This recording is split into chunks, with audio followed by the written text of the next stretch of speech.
तो रायपुर से खबर कुछ ऐसी है, प्रदेश को रिटर्न गिफ्ट मिलेगा। छत्तीसगढ़ के सांसद बनाए जा सकते हैं मंत्री। प्रधानमंत्री मोदी दे सकते हैं छत्तीसगढ़ के निर्वाचित सांसदों को कैबिनेट में जगह। बृजमोहन अग्रवाल हैं, संतोष पांडे हैं और विजय बघेल, ये वो 3 नाम हैं जिन्हें कैबिनेट मिनिस्टर बनाया जा सकता है। चूंकि छत्तीसगढ़ ने परफॉर्मेंस तो बहुत अच्छी की है।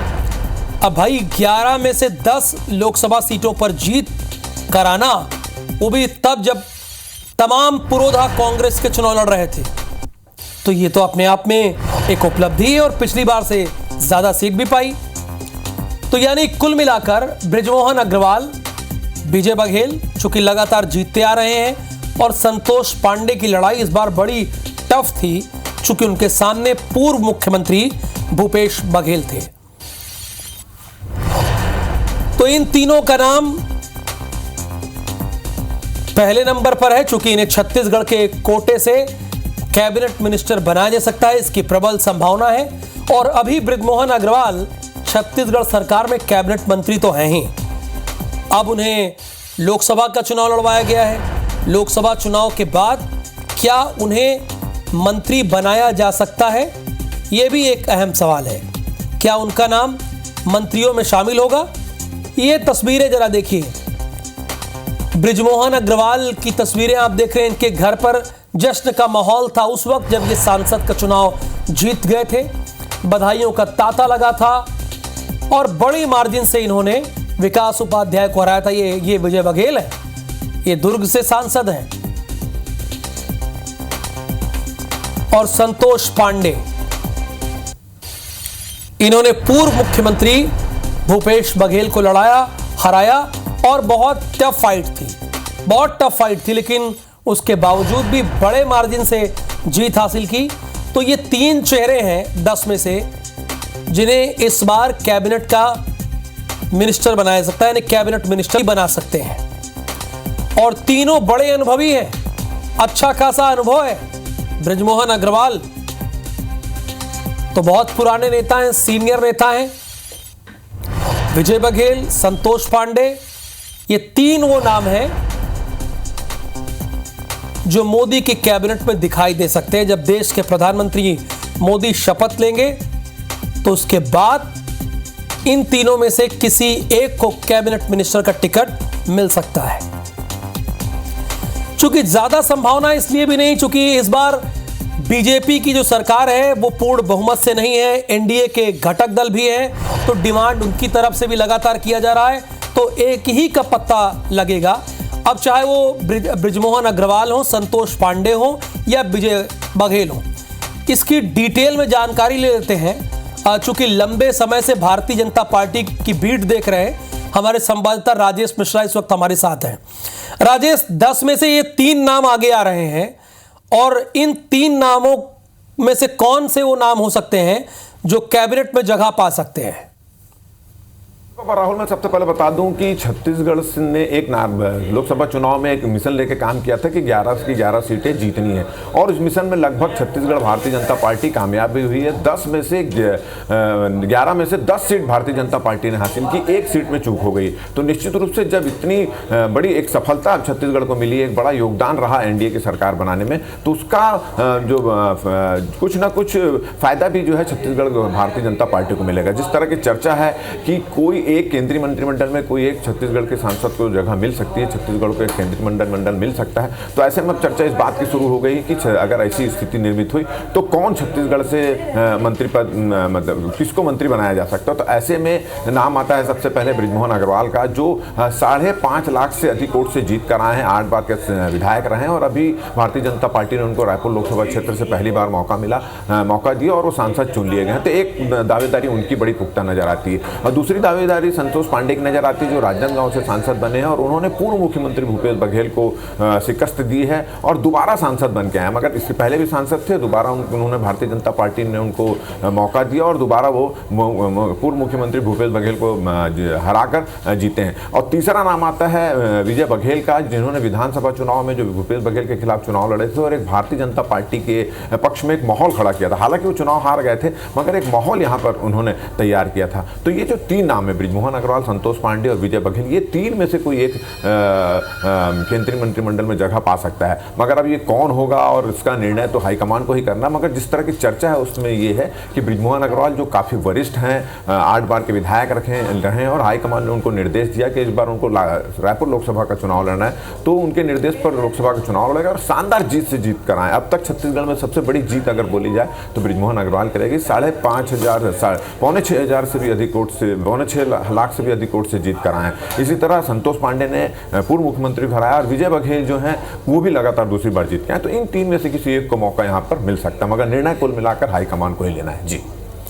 तो आप बने रहिए। भोपाल से भी एक खबर है, मोदी मंत्रिमंडल में मध्य प्रदेश से 4 या 5 मंत्री हो सकते हैं।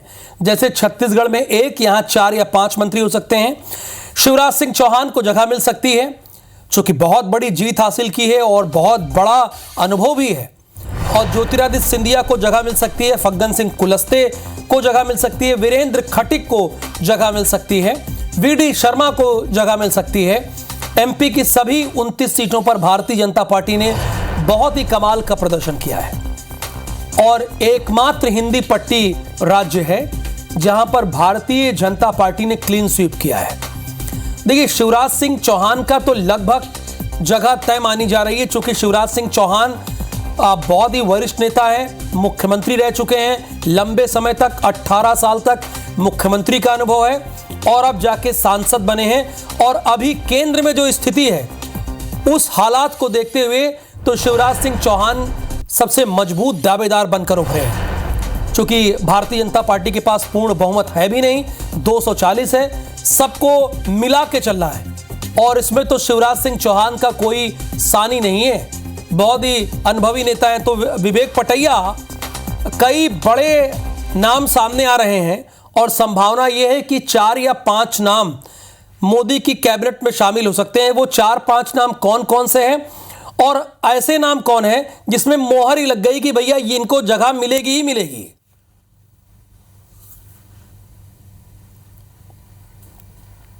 देखिए राहुल, बाकी इस बार जो है मोदी कैबिनेट में शामिल होने के लिए जो है चयन करना काफ़ी मुश्किल का भरा काम है, क्योंकि बीजेपी जो है अब अलायंस के भरोसे है। ऐसे में जो गठबंधन के सदस्य हैं उनका जो दबाव है भारतीय जनता पार्टी नेतृत्व पर, वो सबसे बड़ा महत्वपूर्ण पहलू रखता है।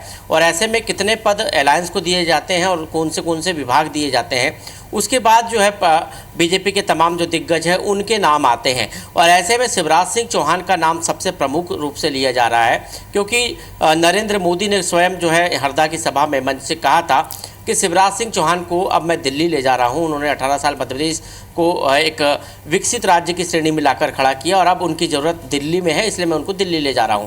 तो ये एक बात तो तय है कि शिवराज सिंह चौहान एक बड़ी भूमिका में जो है केंद्र में दिखाई देंगे। अब वो केंद्रीय कैबिनेट के रूप में उनकी प्रबल संभावना है और या फिर वो संगठन के नेता के रूप में भी दिखाई दे सकते हैं। दूसरी एक सबसे बड़ी संभावना ज्योतिरादित्य सिंधिया की है। बड़ी जीत, 5 लाख से अधिक वोटों से वो जीते हैं और पिछली कैबिनेट में भी, मोदी कैबिनेट में वो मंत्री थे और भारी विभाग उनके पास थे, मतलब इस्पात जैसा मंत्रालय और नागरिक उड्डयन जैसा विभाग उनके पास था। इस बार भी उनकी भूमिका बड़ी हो सकती है। तीसरी जो सबसे बड़ी दावेदारी है वो वी.डी. शर्मा की मान सकते हैं, क्योंकि वी.डी. शर्मा ने अपने नेतृत्व क्षमता से संगठन को मजबूत किया, विधानसभा चुनाव में एक बड़ी जीत दिलाई, बूथ पर बीजेपी की मजबूती का मॉडल जो है पूरे देश भर में सराहा गया और उसके बाद लोकसभा चुनाव में क्लीन स्वीप करके उन्होंने अपनी फिर से संगठन क्षमता को साबित किया। तो इसका इनाम भारतीय जनता पार्टी उनको दे सकती है। अब दो नाम बचते हैं जो पहले भी कैबिनेट में रहे हैं। वीरेंद्र खटीक जो सबसे लंबे समय से जो है केंद्र में रहे हैं और उनको जो है इस बार संभावना लगाई जा रही है कि अनुसूचित जाति के कोटे से फिर उनको मौका मिल सकता है। और दूसरा नाम है फग्गन सिंह कुलस्ते का, जो अनुसूचित जनजाति के कोटे से केंद्र में भेजे जा सकते हैं। यदि छत्तीसगढ़ से किसी अनुसूचित जनजाति के नेता को नहीं भेजा जाता है तो फिर फग्गन सिंह कुलस्ते की संभावनाओं सबसे प्रबल हो जाती है। ऐसे में मध्य प्रदेश से जो नाम उभर कर सामने आए हैं उनमें से इन्हीं नामों पर मुहर लग सकती है और कोई नया नाम आता है तो ये सारे वो नाम हैं जो प्रधानमंत्री, जब मोदी शपथ लेंगे प्रधानमंत्री पद की, अभी तो वो कार्यवाहक प्रधानमंत्री हैं, शपथ लेंगे तो ये चेहरे हो सकते हैं जो विवेक पटैया ने बताया और राजेश ने बताया। लेकिन लखनऊ से इस बीच एक बड़ी खबर है, प्रधानमंत्री मोदी की टीम में आपको बता दें कि प्रधानमंत्री मोदी की टीम में यूपी के चेहरों की कवायद तेज हो गई है। देखिए, लखनऊ के सांसद राजनाथ सिंह और जयंत चौधरी मंत्री बन सकते हैं। यूपी के दलित चेहरों को भी प्रतिनिधित्व मिलेगा। एसपी सिंह बघेल पहले भी मंत्री रहे हैं, आगरा से जीत कर आए हैं, इन्हें मंत्री बनाया सकता है। और इसके साथ ही साथ जाटो समाज से 1 या 2 मंत्री बनाए जा सकते हैं। क्योंकि यहां पर सबसे ज्यादा अगर किसी को नुकसान हुआ है तो वो भारतीय जनता पार्टी को हुआ है। तो ऐसा नहीं कि इनका नंबर कट जाएगा। और यूपी में ब्राह्मण कोटे से जितिन प्रसाद और दिनेश शर्मा मंत्री बनने की रेस में हैं। नोएडा के सांसद डॉक्टर महेश शर्मा या फिर लक्ष्मीकांत वाजपेयी को शामिल किया जा सकता है। लक्ष्मीकांत वाजपेयी अभी राज्यसभा के सांसद हैं। महेंद्रनाथ पांडे के चुनाव हारने के बाद ब्राह्मण कोटे पर मंथन हो रहा है। चूंकि महेंद्रनाथ पांडे ने वैसा कोई काम भी नहीं किया, तो इस बार चुनाव हार भी गए हैं। पश्चिमी उत्तर प्रदेश से राजकुमार चाहर या गुर्जर कोटे से सुरेंद्र नागर को भी इस रेस में रखा सकता है। कुर्मी चेहरे में पंकज चौधरी या नए चेहरे को जगह मिल सकती है। हालांकि पंकज चौधरी का नाम लगभग कटना तय है, जो हमारे सोर्सेज बता रहे हैं। आरपीएन सिंह की भी एंट्री इसमें हो सकती है। कांग्रेस छोड़कर वो भारतीय जनता पार्टी में आए हैं। और बीएल वर्मा या साक्षी महाराज का भी इसमें नाम हो सकता है। चूंकि उत्तर प्रदेश एक ऐसा राज्य है भारतीय जनता पार्टी के लिए जहां पर भारतीय जनता पार्टी को सबसे ज्यादा डेंट हुआ है, तो जाहिर सी बात है इस डेंट को बेहतर करना होगा। इसके लिए यहां भी बड़ी संख्या में कैबिनेट मंत्रियों को जगह देनी होगी। तो वर्णित गुप्ता हमारे स्टेट हेड इस वक्त हमारे साथ लाइव जुड़े हैं, आप देख भी रहे होंगे। वर्णित, कौन कौन से वो चेहरे हो सकते हैं जो मोदी के साथ कैबिनेट मंत्री की शपथ लें? देखिए, कौन कौन से चेहरे होने से ज्यादा इंटरेस्टिंग राहुल, इस समय ये जानना बहुत जरूरी है कि मोदी 2.0 में यूपी से सबसे बड़ी भागीदारी थी केंद्रीय मंत्रियों की। 13 केंद्रीय मंत्री जो है वो उत्तर प्रदेश से चुने गए थे। लेकिन इस बार क्योंकि बड़ा उलटफेर जो है वो उत्तर प्रदेश की धरती से हुआ है, तो क्या वो आंकड़ा जो 13 का आंकड़ा था, क्या उस पर बरकरार रहेंगे या उससे घट के बहुत कम हो जाएंगे केंद्रीय मंत्री, और जो यूपी की जो दावेदारी है वो बहुत कम हो जाएगी? ये देखने वाली बात रहेगी। क्योंकि 7 केंद्रीय मंत्री जो थे उत्तर प्रदेश से जो चुन के गए थे वो तो अपनी सीट हार गए थे, तो बचे 6। अब 6 में किसको दोबारा मौका मिलेगा, किसको नहीं मिलेगा? कुछ नए चेहरे भी शामिल किए जा सकते हैं, जैसे कि जयंत चौधरी, जिनका मंत्री बनना लगभग तय है। राजनाथ सिंह, कोई इसमें दो राय नहीं है कि वो मंत्री बनेंगे और उनको कोई अच्छा पोर्टफोलियो ही मिलेगा। इसके अलावा जितिन प्रसाद, जो कि ब्राह्मण चेहरे को, जो ब्राह्मण कोटे को जो रिप्रेजेंट कर रहे हैं, उनके ऊपर बड़ा भरोसा जताया था और उन्होंने पीलीभीत जीत के भी दिया। वरुण गांधी थे वहां से पहले, अब पीलीभीत जीत के दिया है। अभी देखना होगा कि केंद्रीय राजनीति में जितिन प्रसाद को कैसे एडजस्ट किया जाएगा, क्योंकि वो यहाँ पे भी एक के बाद एक बड़ा पोर्टफोलियो था। उत्तर प्रदेश में वो पीडब्ल्यूडी मंत्री थे। अब क्योंकि अब वो केंद्रीय राजनीति में सक्रिय होंगे तो उनको क्या बड़ा पोर्टफोलियो दिया जाता है, ये भी देखने वाली बात होगी। आरपीएन सिंह, जैसा कि आपने सही बताया, आरपीएन सिंह के ऊपर भी बहुत कुछ जो है निर्भर कर रहा है। उनके ऊपर भी जो है नजर रहेगी, क्या उनको कोई बड़ा पद दिया जाता है, ये भी एक जो है देखने वाली बात रहेगी। बाकी जितने भी घटक दल रहे हैं भारतीय जनता पार्टी के, जो एनडीए के जो कोर मेंबर्स रहे, उनको कहीं ना कहीं संतुष्ट करने की कोशिश की जाएगी, उनको एडजस्ट करने की कोशिश की जाएगी। क्योंकि एक बात तो साफ है, भाजपा को अपने आप जो है वो मैजिकल नंबर नहीं मिला है, पूर्ण बहुमत नहीं मिली है। शायद उन्हें जो है कहीं ना कहीं कॉम्प्रोमाइज करना पड़ेगा और इस बार अपने प्रवृत्ति से एकदम अलग हट के उन्हें सबको साथ लेके चलना होगा। ये एक बड़ा जो है चैलेंज रहेगा इस सरकार में, और ये देखने वाली बात रहेगी कि कैसे जो है एक समन्वय बनाया जाएगा घटक दलों के बीच में और जो भारतीय जनता पार्टी के जो सीनियर लीडर्स हैं उनके बीच में। तो ये बहुत ही इंटरेस्टिंग फैक्टर होने वाला है। लेकिन सबसे बड़ी नजर यही रहेगी कि क्या यूपी का कोटा घटेगा। जो 13 केंद्रीय मंत्री थे पिछली मोदी 2.0 में, क्या 3.0 में वो नंबर घट के कम हो जाएंगे, और अगर कम होंगे तो कितना कम होगा? ये सब एनालिसिस जो है हम अपने व्यूअर्स को जल्द से जल्द पहुंचाने की कोशिश करेंगे, जैसे हमारे पास क्लैरिटी और आती है। जी बहुत शुक्रिया वर्णित इस पूरी जानकारी के लिए। राजेश जी आपका भी धन्यवाद और विवेक पटैया आपका भी धन्यवाद इस जानकारी के लिए। तो उत्तर प्रदेश, मध्य प्रदेश और छत्तीसगढ़ से वो कौन कौन से चेहरे हो सकते हैं जिन्हें मंत्री बनाया सकता है, इसके बारे में आपको हमने जानकारी दी। खबर दिल्ली से है। बीजेपी अध्यक्ष जगत प्रकाश नड्डा के घर पर एक अहम बैठक चल रही है। अमित शाह हैं, राजनाथ सिंह है बैठक में, बीएल संतोष हैं, सुरेश सोनी इस बैठक में शामिल हैं। ये बीजेपी की बैठक है। बैठक में नई सरकार और मंत्रिमंडल को लेकर चर्चा है। ये एनडीए की बैठक नहीं है, भारतीय जनता पार्टी की बैठक है। एक बार फिर से मैं क्लियर कर दूं, क्योंकि भारतीय जनता पार्टी में किसे किसे मंत्री बनाया जाएगा इस पर भी तो मंथन होगा। और बहुत ही स्वाभाविक है कि बड़ी जिम्मेदारी राजनाथ सिंह को दी जा सकती है, एक बड़ी जिम्मेदारी दी जा सकती है। बैठक में नई सरकार और मंत्रिमंडल को लेकर चर्चा हो रही है और यह बैठक जगत प्रकाश नड्डा के आवास पर हो रही है। उनके आवास पर सारे सीनियर लीडर पहुंचे हुए हैं और संगठन के लीडर भी पहुंचे हुए हैं और चर्चा काफी देर से चल रही है। जैसे बीएल संतोष हैं, संतोष सोनी हैं, ये सारे लोग पहुंचे हुए हैं।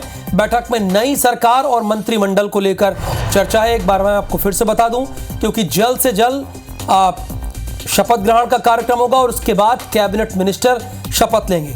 तो अमित शाह हैं, राजनाथ सिंह इस बैठक में हैं और जगत प्रकाश नड्डा के आवास पर हो रही सुरेश सोनी और बीएल संतोष ये भी इस बैठक में शामिल हैं।